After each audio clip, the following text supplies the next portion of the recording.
अगर आपकी पत्नी किसी और से प्यार करने लगे तो आप क्या करेंगे? क्या आप उसे छोड़ देंगे या अपने गुस्से को कानून से ऊपर रख देंगे? 1959 में मुंबई की सड़कों पर एक ऐसा कांड हुआ जिसने पूरे देश को हिलाकर रख दिया। एक नेवी अफसर ने अपनी पत्नी के प्रेमी को 3 गोलियों से भून डाला। लेकिन हैरानी की बात यह थी कि पूरा देश हत्यारे के साथ खड़ा था। आखिर ऐसा क्यों हुआ? क्या यह हत्या जायज थी? और क्या सच में कानून के नाम पर इस देश में एक खेल खेला गया? यह सिर्फ एक केस नहीं, बल्कि एक ऐसा मामला था जिसने भारत की पूरी न्याय प्रणाली को बदल दिया। तो चलिए जानते हैं इस केस की पूरी कहानी।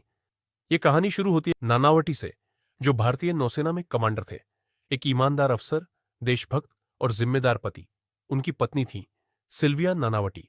दोनों के 3 बच्चे थे और देखने में एक परफेक्ट फैमिली लगती थी। लेकिन हर परफेक्ट फैमिली के पीछे एक परफेक्ट सीक्रेट भी होता है।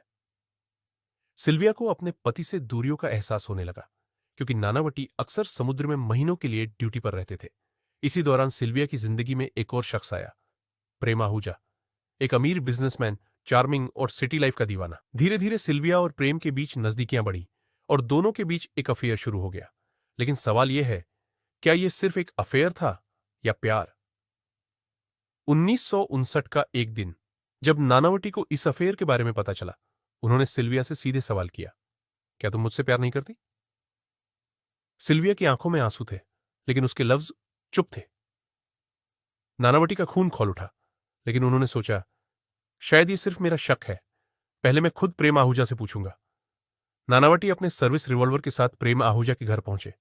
दरवाजा खुला और नानावटी ने उससे सीधा सवाल किया, क्या तुम मेरी पत्नी से शादी करोगे? लेकिन प्रेम आहूजा ने जो जवाब दिया, उसने नानावटी को अंदर तक हिला दिया। उसने हंसते हुए कहा, मैं सिल्विया से कई बार सो चुका हूं, लेकिन शादी नहीं करूंगा। बस अगले ही पल नानावटी ने अपनी रिवॉल्वर निकाली और 3 गोलियां दाग दी। प्रेमा आहूजा की मौके पर ही मौत हो गई और नानावटी, वो खुद पुलिस स्टेशन गए और सरेंडर कर दिया। अब असली ड्रामा शुरू हुआ, कोर्टरूम के अंदर। यह केस सिर्फ एक हत्या नहीं था, बल्कि एक नेवी अफसर वर्स बिजनेसमैन, इज्जत वर्स बेवफाई और इंसाफ वर्स कानून की लड़ाई बन गया। सुनवाई के दौरान मीडिया और जनता नानावटी के पक्ष में थी। सबका कहना था कि नानावटी ने जो किया सही किया। लेकिन क्या सही और गलत का फैसला जनता करेगी या अदालत? पहले जूरी ने नानावटी को निर्दोष करार दिया, लेकिन हाईकोर्ट ने इस फैसले को रद्द कर दिया और नानावटी को दोषी मान लिया। सुप्रीम कोर्ट ने आखिरकार नानावटी को आजीवन कारावास की सजा सुनाई। लेकिन यह कहानी यहीं खत्म नहीं होती। सजा होने के कुछ साल बाद महाराष्ट्र के गवर्नर ने नानावटी को माफी दे दी और वो अपने परिवार के साथ कनाडा चले गए।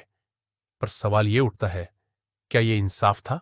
अगर नानावटी कोई आम आदमी होते तो क्या उन्हें भी इतनी जल्दी माफी मिलती?